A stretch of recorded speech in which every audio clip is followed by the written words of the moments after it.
प्यारे बच्चों, कैसे हैं आप सब? हमारे चैनल पर खुश आमदीद। अगर आपको मज़े मज़े की कहानियाँ और दिलचस्प वीडियोस देखनी हैं, तो जल्दी से नीचे दिए गए सब्सक्राइब बटन को दबाएं। एक हरे भरे खूबसूरत जंगल में एक छोटी सी प्यारी सी बत्तख रहती थी, जिसका नाम गाडव था। गाडव बत्तख बहुत शरारती थी और इसे पानी में खेलना बहुत पसंद था। वो सारा दिन तालाब में छपाक छपाक करती रहती थी। एक दिन जब गाडव तालाब के किनारे खेल रही थी, उसे एक अजीब सी चमकती हुई चीज नजर आई। वो एक छोटा सा सुनहरी रंग का अंडा था जो घास में छुपा हुआ था। ऐसा अंडा गाडव ने पहले कभी नहीं देखा था। अरे वाह, ये क्या है? गाडव ने सोचा और आहिस्ता से अंडे के पास गई। वो अंडे को गौर से देखने लगी। वो बहुत खूबसूरत और चमकदार था। गाडव ने सोचा, यह जरूर कोई खास अंडा है। मैं इसे अपने घर ले जाती हूँ। गाडव अंडे को अपने घोंसले में ले आई और उसे नरम पत्तों पर रख दिया। वो रोज इस अंडे का बहुत ख्याल रखती, इसे देखती और सोचती कि इसमें से क्या निकलेगा। कुछ दिनों बाद अंडे में से हल्की हल्की आवाजें आने लगी। ठुक ठुक ठुक। गाडव बहुत पुरजोश हो गई।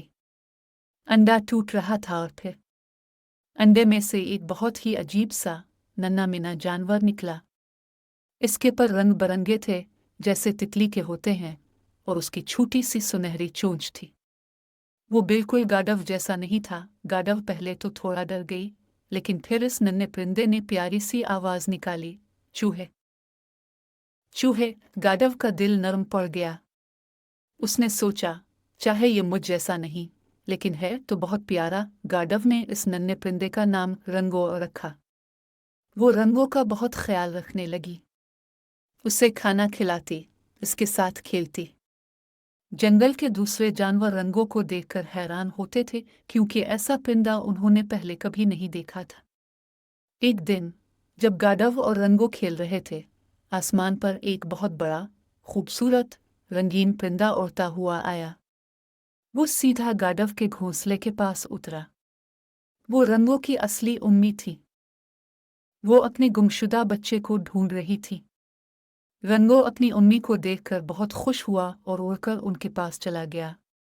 गाडव को थोड़ा दुख हुआ कि रंगो चला जाएगा, लेकिन वो ये देखकर खुश भी थी कि रंगो को उसकी उम्मी मिल गई। रंगो की उम्मी ने गाडव का शुक्रिया अदा किया कि उसने उनके बच्चे का इतना ख्याल रखा। उन्होंने गाडव को दोस्ती में एक चमकता हुआ रंगीन पर दिया था। रंगो और उसकी उम्मी उड़कर चले गए, लेकिन गाडव अब भी खुश थी। उसने एक नए दोस्त की मदद की थी और ये सीखा था कि दोस्ती और मदद करना सबसे अच्छी चीज़ है। वो रंगीन पर इस दोस्ती की एक प्यारी यादगार था। तो कैसी लगी आपको गाडव बत्तख और रंगों की कहानी बच्चों? मज़ा आया ना? इस कहानी से हमने सीखा कि हमें दूसरों की मदद करनी चाहिए, चाहे वो हमसे मुख्तलिफ ही क्यों ना हो। और दोस्ती एक बहुत प्यारा रिश्ता होता है।